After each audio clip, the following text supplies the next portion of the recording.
back in. All right, we'll pick up where we left off. This is our final class period together, but if you need me, you can still reach me. Again, the exam will be online, and I'll open that up on Monday. It'll be pretty much the same format as the midterm. So I'll open up that exam on Monday, and then you'll have until Friday to finish it. And when are the grades due there, Tom? Uh, like Monday, the whatever that is. I think it's Monday the 21st. The last day of exams is Friday the 18th. So yeah, you'll have until like probably Friday night to finish the exam, and then that way we'll be able to get everything graded. If you all have any outstanding assignments, anything that hasn't been turned in, I would just encourage you just to go ahead and do it.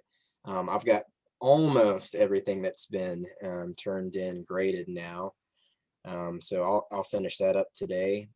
So you should have a pretty accurate picture of what your grade is and know whether you need to finish up those extra credit assignments or not. Anyway, if you have any questions or comments, concerns, gripes, or grievances, don't hesitate to contact me. And either by phone or email, or we can also do a little Zoom meeting if we need to, one-on-one. So anyway, turn it in if you can by next Friday at the latest. All right, let's finish up this chapter on crop production and marketing, and then if we have some time at the end, we can kind of discuss it. We left off. Let's see, pulling up for you guys. It's trying to. There it is.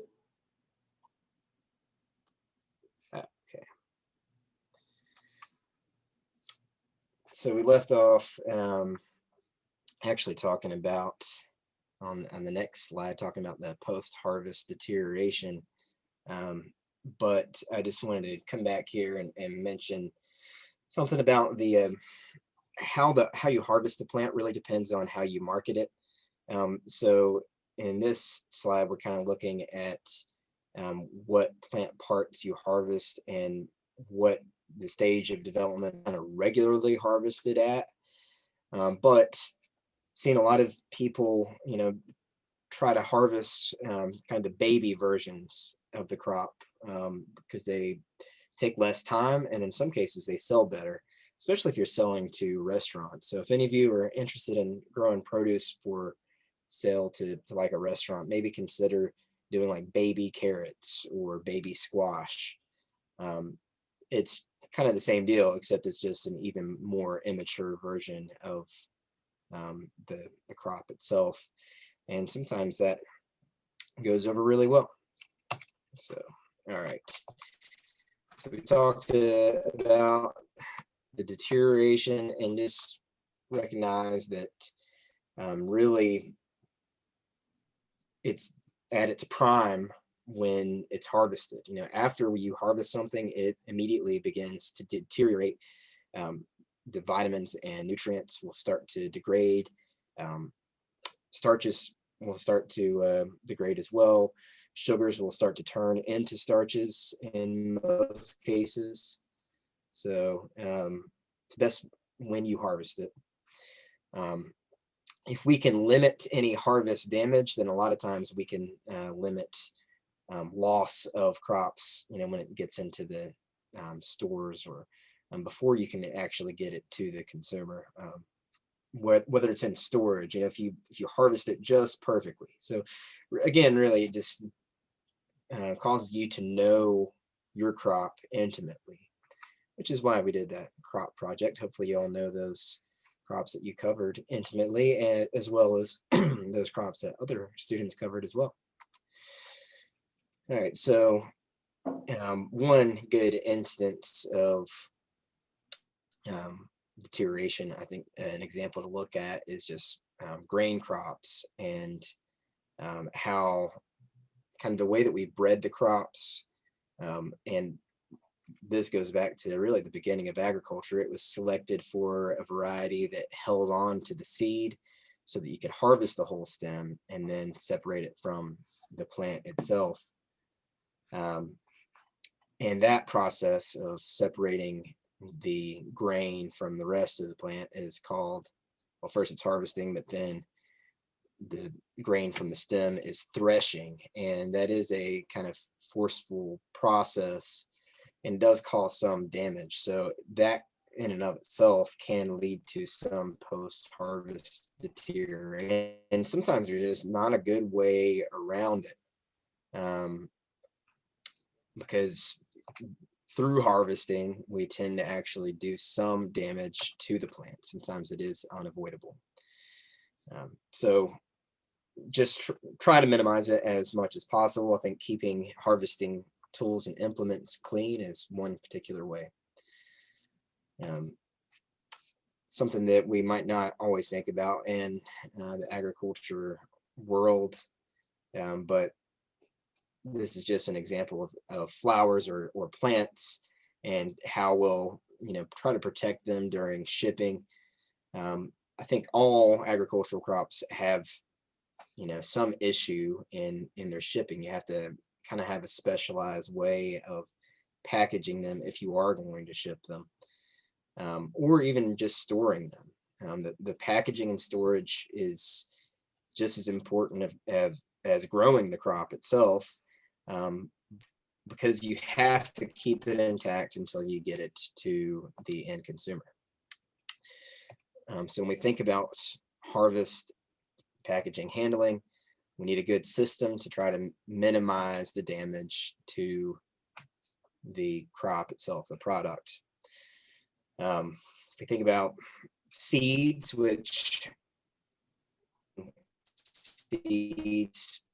several times throughout the class, and I would encourage people to look into growing seeds, because there's a huge market there for seed growing, but they're another good example of post-harvest deterioration, because if you're not storing them in kind of the perfect environmental conditions in terms of the right humidity, the right, or I guess lack of light, the right level or lack of light, usually we say it in the right temperature.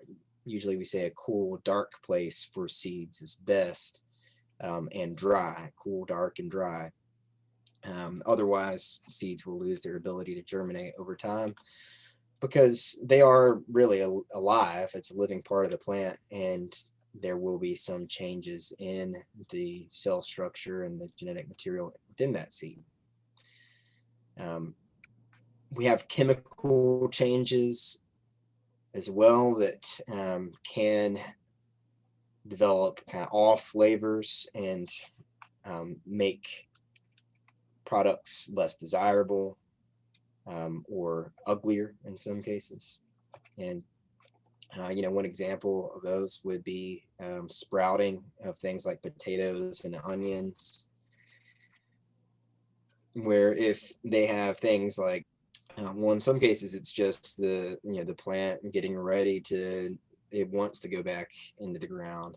So what's going on here in the potato is that the eyes are sprouting, and as they sprout, they're utilizing the starches that are stored in those tubers to grow the sprout. So that makes the potato itself less edible. Also, you've probably heard of greening in a lot of root crops when they're exposed to light. That can cause chemical changes that can make them, especially potatoes, slightly toxic. So you have to, again, just know the crop, know how to store it properly, and what those environmental factors are to the range of degrees, or a few percentage points of humidity. Most of the, I guess, the most perishable crops are those that we are harvesting immature, and when the plant is kind of still physiologically juvenile, or In the case of like green peas and sweet corn, the fruit is not yet completely finished. When that fruit is mature for a pea, then it's dry, and it's at that point it's a seed. So we grow like snap peas, for instance. We harvest them immature. For sweet corn, we're not letting them finish out and dry on the plant. We're harvesting them when they're in their prime sweetness in the milk stage. Green onions are really just baby onions before they start to develop the sheath on the outside of the bulb. And because of that, these are some of the most perishable crop products. So if it's immature, it's going to want to try to mature off of the plant, and that unless you've got it, a system of kind of perfectly giving it the right humidity and the right temperature, then they are going to continue to degrade and start to almost really decompose. Whenever we're doing that, whenever we're moving it, we're interrupting the process of the plant maturing. So they continue to have a metabolism, but they don't have, because they're separated from the rest of the plant, they don't have the nutrient supply. So we get spoilage. And I think it's important to note that spoilage is different from rotting. We usually think of spoilage as kind of being like yellowing or a premature like dieback of parts of the plant. Rotting is more brown or black, and that's a result most often of a fungal organism, starting to decompose it pretty much. We mentioned in the plant hormone section, we were talking about the metabolism of plants, and how the hormones kind of play a role in the life cycle of plants.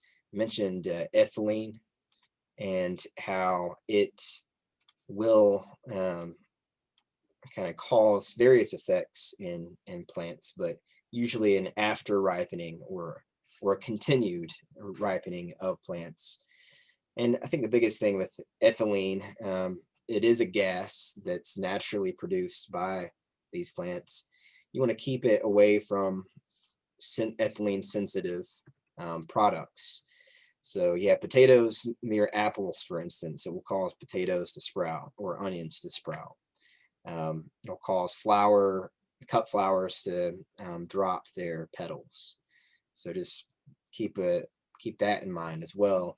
And I mean, not just ethylene either, but really any other gas in the storage environment. How does that potentially affect the crop that you're storing? We can also have pests play a big role in post-harvest deterioration, especially of things like grains. We get insects like weevils in there, and they eat them. Kind of funny to note that in India, where a large portion of the population is vegetarian, they actually get a considerable amount of protein from insects that are in their rice post-harvest. That might sound gross, but it's just it probably happens to us too. I mean, there is in grading, there's a certain allowable percentage of insects that you can have in the grain. So it's not perfect, right? It's really hard to get a large, where you're storing a large amount of something. It's hard to get it completely perfect. So we have insects being a major issue, but rodents as well. And it depends on the scale as to how you're able to contend with that. You don't want to be spraying a pesticide on your grain crops that you just harvested. So what do? You try to you try to prevent that insect or rodent from getting in there in the first place. Rot, again, is caused by fungi. And we have all kinds of different fungi out there that are going to um, kind of colonize on whatever product it is that you've harvested, and it's gonna, mess it up. It's gonna make it grow mold, um, or what looks like mold to us, or funk, or just cause it to decompose. And one of the two of the main, um, I guess, genera of these fungi that cause problems in post harvest grain and fruit are botrytis and penicillium. Um, Penicillium also has the downside of also generating ethylene as it begins to decompose the different plant parts. Of course, you might recognize that word there. Penicillium is the genus that penicillin is derived from. Botrytis is like the white mold that you often see on things like strawberries and raspberries. And as soon as it appears, it doesn't take long for it to quickly spread and colonize the whole, fruit, whatever it's stored in, especially those plastic clamshells. It makes this perfect environment for botrytis to grow. So what do you do about it? You try to get it to the consumer as quickly as possible. Can't say it enough. After harvest, your product quality generally declines. That's not true of everything. There are some products that actually get better with if they're stored properly with like curing.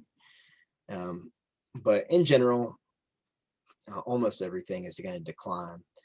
And we think of that decline in quality as, what is the purpose of it being used, and how does the consumer view that?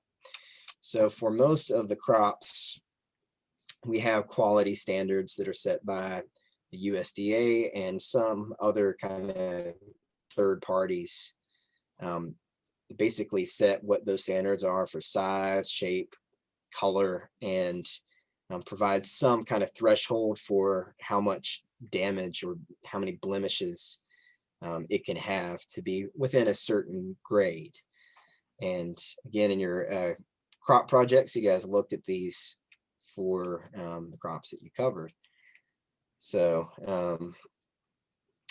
again, knowing your crop and knowing what those standards are helps you to be able to market them.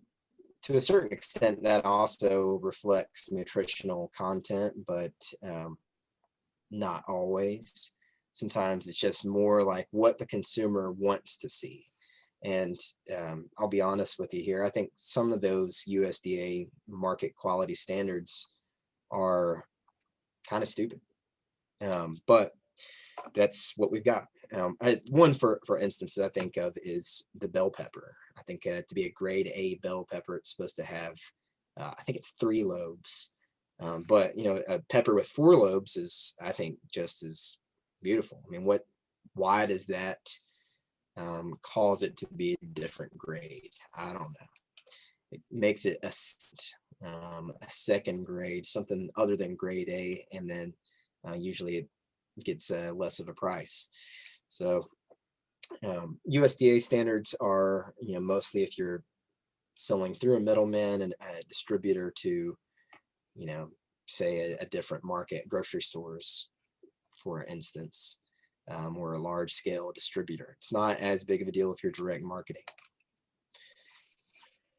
So how to look at quality? Of course, we're gonna look at it based on these standards that are set by the USDA, or if you're direct marketing, by the consumer.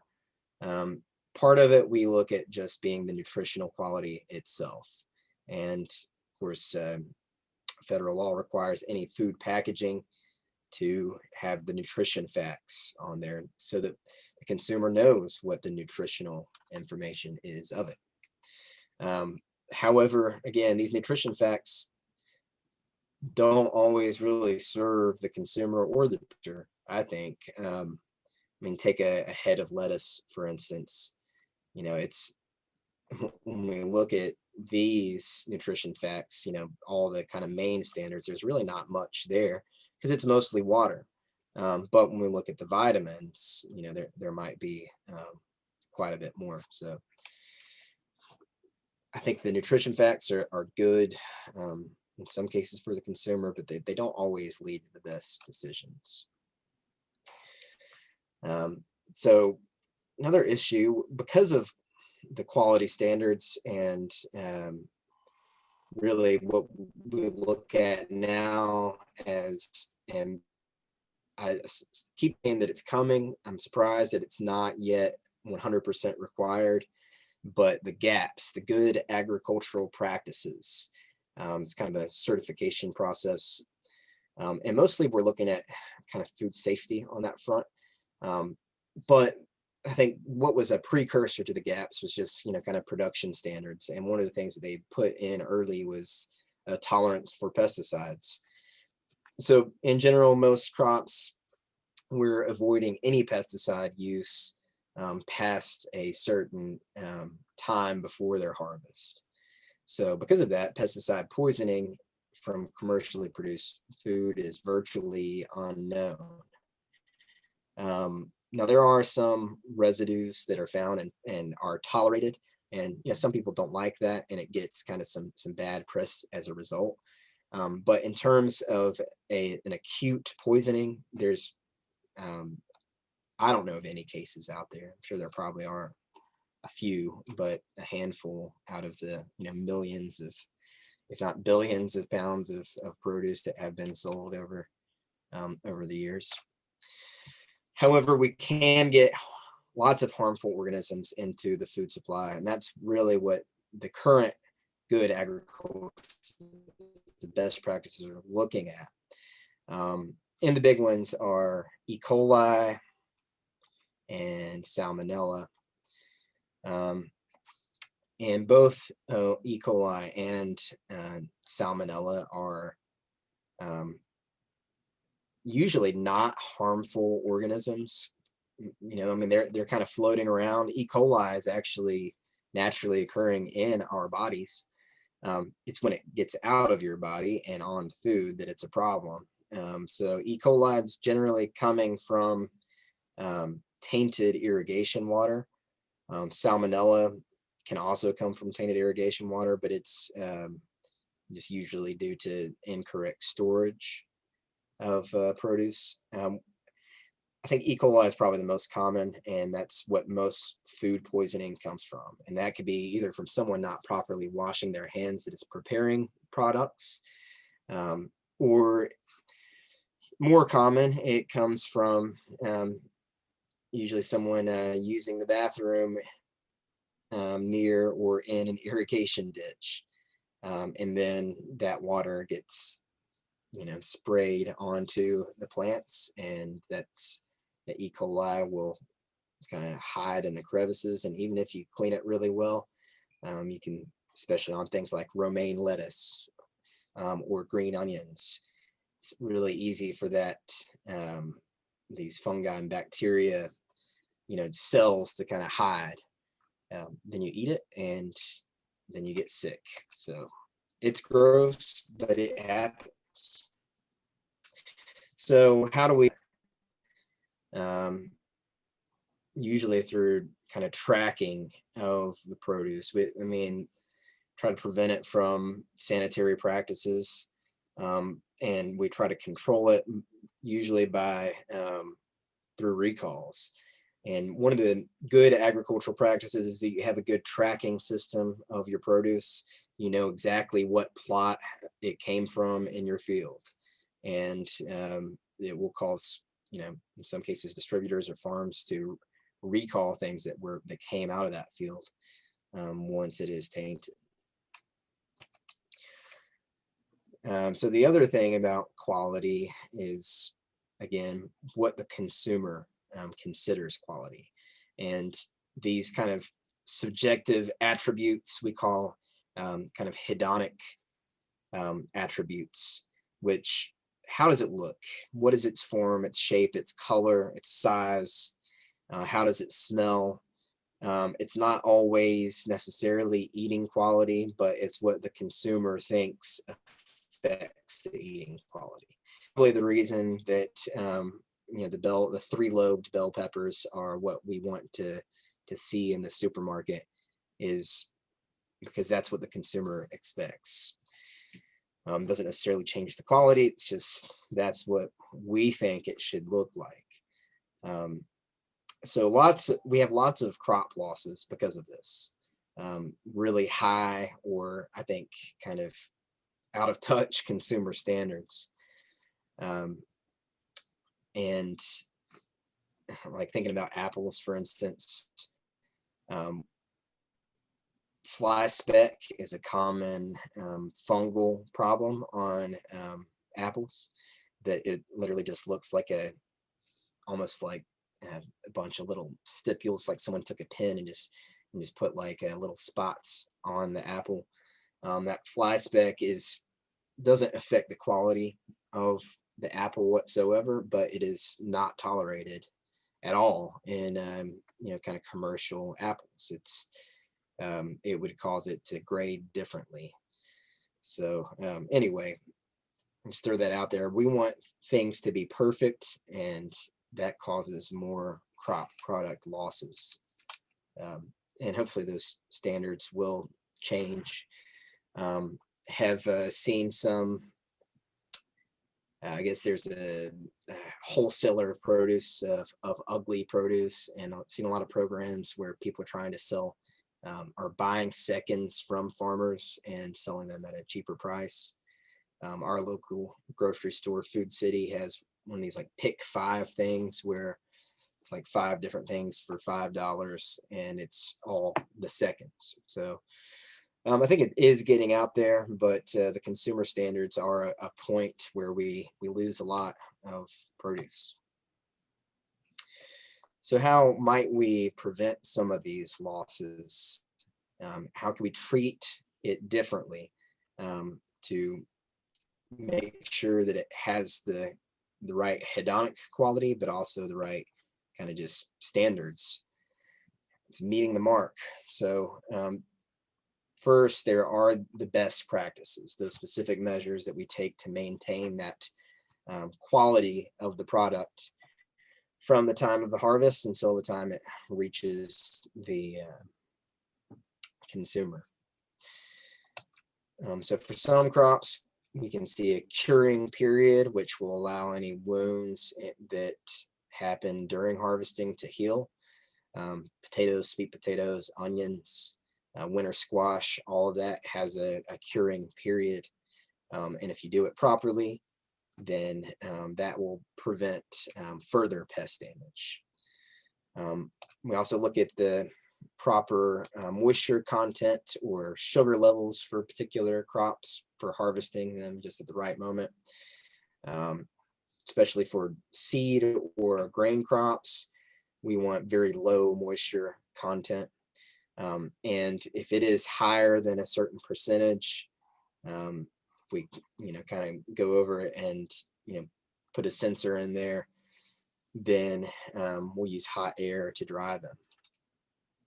There are some chemical treatments out there to prevent some deterioration, but very few of those are commercially used. Probably, actually, I don't know if there's really any chemical post-harvest treatment, chemical treatments that are really on the market these days. Irradiation, which is just using UV light as a way to scramble any organism's DNA, that is able to be used, but it's not widely used on a commercial scale because it costs so much money. Sometimes heat treatment is investigated for control, but usually that will cause degradation of the product as well. So the most common thing that we see in markets are the use of oils that are applied to all kinds of different fruits and vegetables that make them appear shiny and pretty. But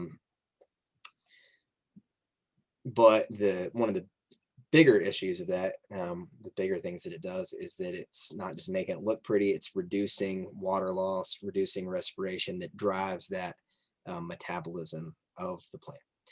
And there's been a new product, I think it was just released like last year, that is a formulation of cutin, which is the what makes up the cuticle of the leaf, that waxy covering. They figured out how to formulate that and apply it to some fruits, and that's another thing that they're looking at. It doesn't change any quality.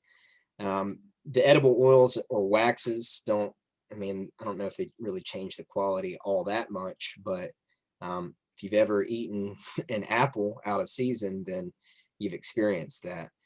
Usually you want to peel that skin because it does have wax on it. When we look at kind of simple storage methods, and we say primitive communities, but in many cases these are still being used in places around the world. Storing them in the earth in pits or heaps on the ground, rather than in like a cold storage, what we tend to use in more industrialized societies. Most grains are stored in bins or silos, and places where they can be loaded into the grain elevators and put onto trains, usually going to its final destination where it's processed. You've probably seen silage being stored under tarps or in silos that are airtight to prevent spoilage or further decomposition after it's kind of fermented. Probably one of the most common things we do, though, with fruits and vegetables is cooling them to slow their both the respiration and all the metabolic processes that cause them to continue to degrade, as well as it reduces the pests and pathogens that affect them too. Doesn't always completely stop them, but it at least slows them down. So usually we look at that kind of just above or just below freezing, depending on, at least for temperate crops. For tropical crops, it's usually right above 50 degrees. When it comes to harvest from the field, one of the first things that we want to do is remove field heat. And field heat is basically just from solar radiation, from the sun shining and basically causing the temperature on the surface of the plant to be a little bit higher than the air temperature. If we don't remove that field heat, then it will cause usually pretty rapid deterioration, rapid loss of moisture, usually, because it's causing it to basically sweat. So we usually do that through cooling them, through washing them, usually. Washing not to necessarily remove soil or particles from the plant or crop, but more to remove that field heat to prevent that deterioration. So some things cannot really be practically harvested during the cool part of the day, which if you're harvesting like leafy crops, we say do it first thing in the morning or later in the evening when it's already naturally cooled off, because they rapidly will deteriorate. But again, for a lot of crops, that isn't really practical, especially on a really large scale. So some farmers will bring mobile coolers to start the cooling immediately when that crop is harvested. Hydro cooling is the easiest and most practical way. I guess hydro cooling doesn't necessarily have to be washing either. It could be misting too. Sure you've been in the grocery store when the misters pop on.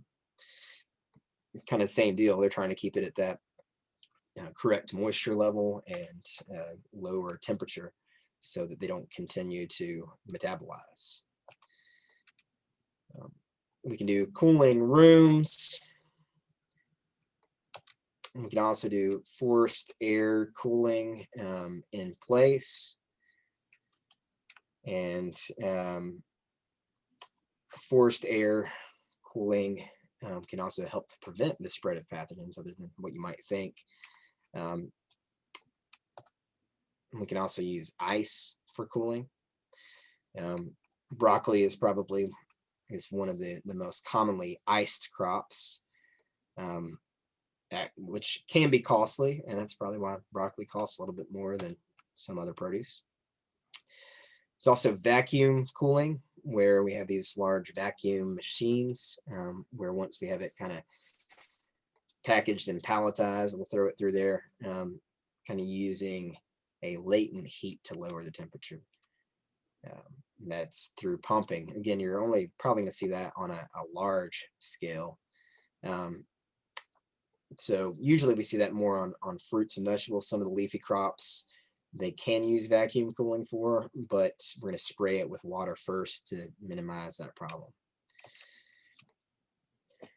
So just to give you an idea of how kind of delicate it is, say generally a loss of 5% of fresh weight will result in that product wilting or shriveling and becoming unsellable. Once it is wilted, it's really difficult to get that moisture back in there. So it's important to especially remove the field heat and then maintain optimum humidity. Only like humidifiers can replenish the water to a certain extent. It's not really going to reverse wilting, any shriveling of like a fruit crop though. Also, high humidity can allow fungus to grow as well.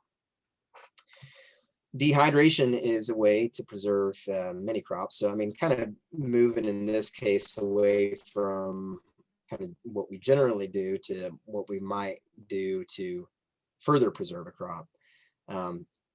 That's, I think, more preservation than just post-harvest handling is dehydration. But it's a good way to preserve a crop to where you can sell it at any time, really.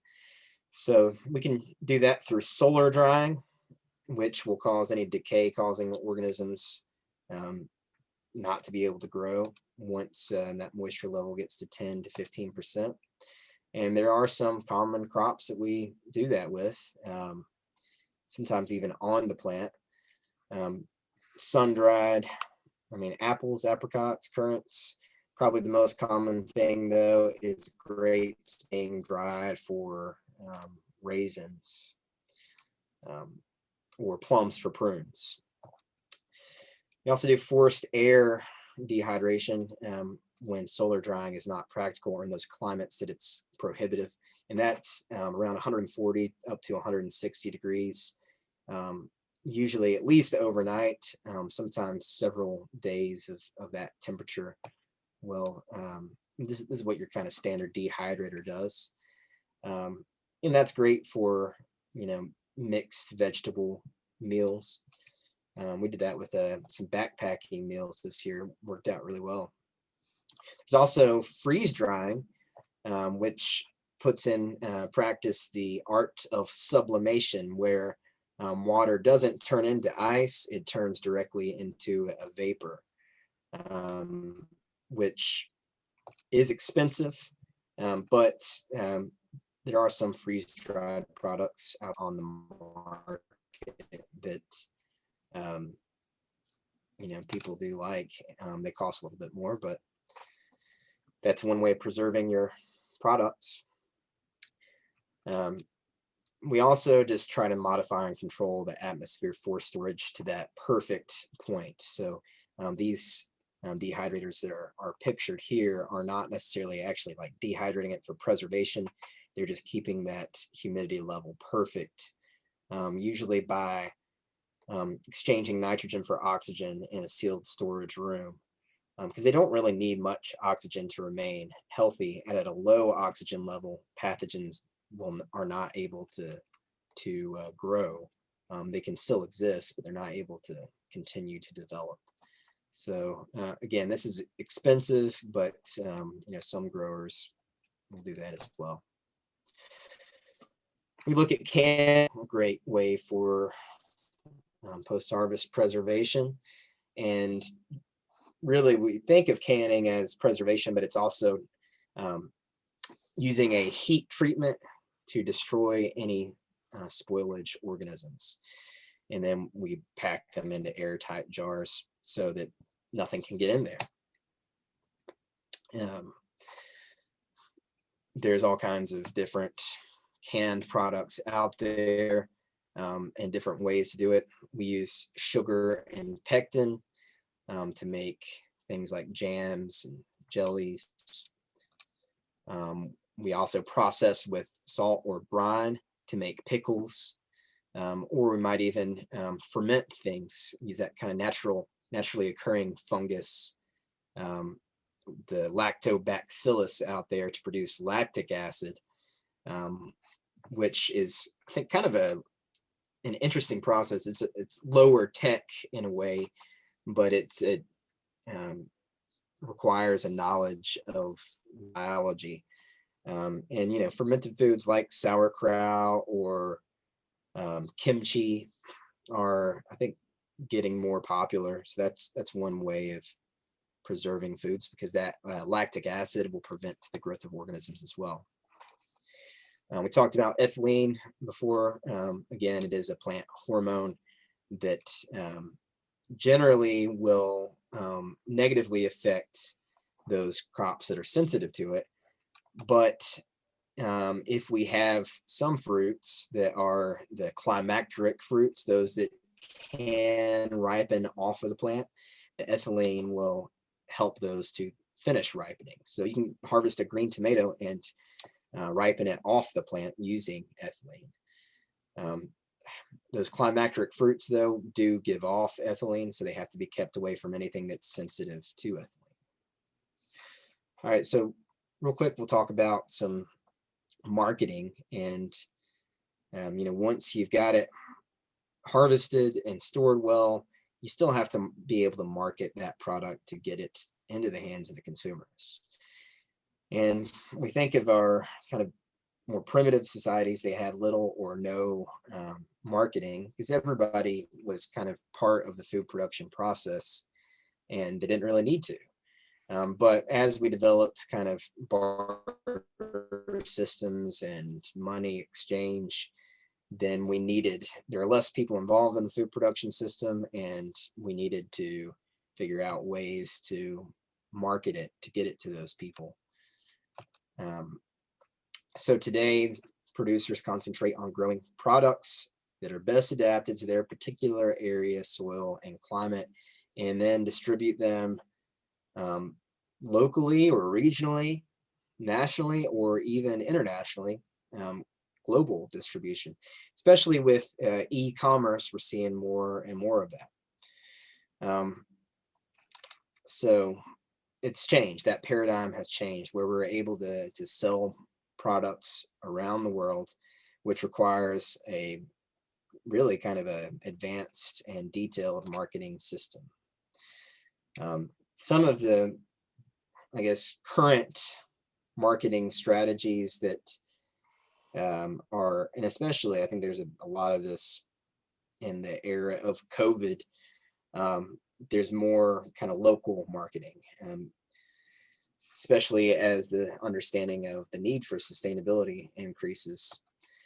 So we look at some marketing strategies as a result of that, like CSAs, community supported agriculture, where people will basically give you money up front to purchase like a subscription, and then you deliver a container of whatever is in season on a periodic basis.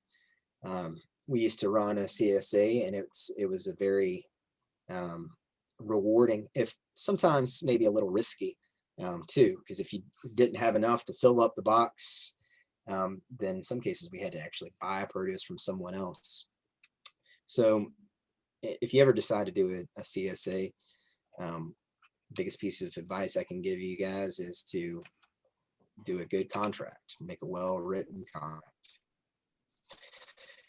All right, let's talk about the process of marketing real quick. First, the assembly. So getting all of the product in one place. Then exchange, which there are two phases of exchange, depending on if you have a middleman or not. Generally, though, exchange is moving that product to the place and exchanging it for whether it's retail or wholesale for some amount of money. Financing, of course, is an essential part of any marketing process, where we're not only talking about just, I guess, paying for it, but having the capital and credit to be able to produce, but hold and handle a commodity until it is finally sold. And again, we say that, and this number kind of continues to decline, but less than 16 cents of every consumer dollar spent on food actually goes to the farmer. So how do we change that? Financing. One of those ways is through direct sales and kind of avoiding the middleman. We also look at commodity markets and exchanges for the big subsidized and commodified products, the cereal grains, your oil seeds, tea, coffee, tobacco. So these are exchanged on a market level, and often the market dictates the price through looking not only at just the supply and demand, but the projected kind of future supplies and demands. So it's a complicated process, but usually those prices are kind of dictated for you. Most country or state governments will have some sort of participation in the regulation of marketing to a certain degree. In some parts of the world, they actually will set the prices and regulate the product's production and distribution. And, we think of, that happening in, other countries, but to a certain extent, it happens here as well. I mean, some things are regulated to a very high degree, and because of that, government oversight steps in, and they develop the grade standards as well. One of the ways that I think a lot of producers can kind of help each other out is to form cooperatives where the farmers themselves are the owners, and in some ways they're also the customers too, because they're buying and selling the produce as a group, and usually sharing either in the marketing or in some of the implements and tools as well. Direct marketing is the way to get a higher dollar amount, but it's complicated, and it takes a lot of time to direct market as well. Kind of an interesting development in direct marketing for farmers is the concept of agritourism, and they say that has become the largest sector of or the fastest growing sector of agriculture in Virginia now. So also heard it called agritainment or agrication, all kinds of different levels of agritourism. That could be from a U-pick to a corn maze, to a specific event, all kinds of ways to do that. And I think a lot of farmers have figured out ways to do that still, and make it, COVID safe as well. Last thing I'll kind of mention here is kind of the e-commerce and internet marketing and how that's kind of changing. And I think there are lots of creative examples of people out there doing some either business to business exchange of commodities through marketing chains online, or also business to consumer as well. Not necessarily the easiest thing to do, because it requires you to have a handle on online marketing, but also an ability to package and ship things as well. Probably the best thing about it, I think, is that it aids in the dissemination of information about your buying and selling.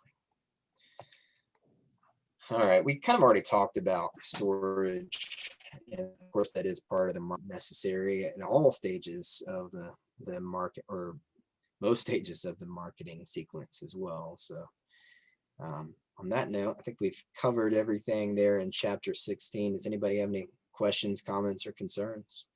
I do. You said, my crop project was showing up for you. Do you want me to just email it to you? So you can see it? Yeah, if you have a trouble uploading it there, then yeah, you can just email it to me. That'd be fine. Okay. Yeah, and same goes for anybody again on quizzes or anything like that. If you miss the deadline, go ahead and do it. Still, a late grade is better than no grade at all. That's true. All right. Well, was that? Oh, I was just saying that's true about late grade is better than our grade.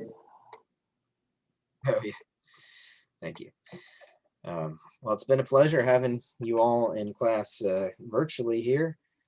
Hope everything finishes up well. Just let me know if you have any questions, comments, or concerns. I meant to put up an announcement on Monday. Didn't get that. I will today though. Again, just kind of making sure everything is finished up. I've also put a little star on all the extra credit. That goes for everything really. Extra credit too. If you can get it in by next Friday, then you'll get credit for it. So keep that in mind. I think we have over 100 points of extra credit there. All right. Well, you all have a great day, and good luck finishing up the semester for all your classes. Okay, have a good one and have a Merry Christmas.